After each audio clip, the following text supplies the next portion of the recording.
ஒரு மகிழ்ச்சியான செய்தி. இதயம் நல்லெண்ணெயின் விலை லிட்டருக்கு ரூபாய் 105 குறைஞ்சிருக்கு. செப்டம்பர் 2023ல 1 லிட்டர் இதயம் நல்லெண்ணெயின் அதிகபட்ச விலை ரூபாய் 503. ஆனா இப்ப 1 லிட்டர் இதயம் நல்லெண்ணெயின் விலை ரூபாய் 398 மட்டும்தான் தமிழ்நாட்டுல. அப்ப இனிமே எல்லாரும் இதயம் நல்லெண்ணெய் வாங்கலாம் இல்ல?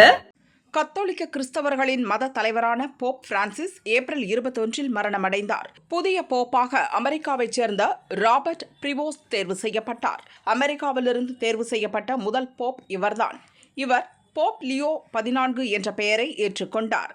புதிய போப் பதவி ஏற்பு விழா இன்று வேட்டிக்கனில் நடந்தது. பிரம்மாண்ட ஏற்பாடுகள் செய்யப்பட்டன. லட்சக்கணக்கானோர் முன்னிலையில் போப் லியோ பதவி ஏற்றுக்கொண்டார். போப்பின் அதிகாரத்தை குறிக்கும் வகையில் மீனவ மோதிரம் அணிவிக்கப்பட்டது. பதவியேற்பின் போது போரால் பாதிக்கப்பட்ட காசா, உக்ரைன் மக்களுக்காக போப் 14ஆம் லியோ சிறப்பு பிரார்த்தனை மேற்கொண்டார். அமெரிக்க துணை அதிபர் ஜேடி வான்ஸ் உட்பட பல நாடுகளின் தலைவர்கள் கலந்து கொண்டுள்ளனர். இந்தியா சார்பில் ராஜ்யசபா துணைத் தலைவர் ஹரிவன்ஷ் நாராயணன் சிங் பங்கேற்றார்.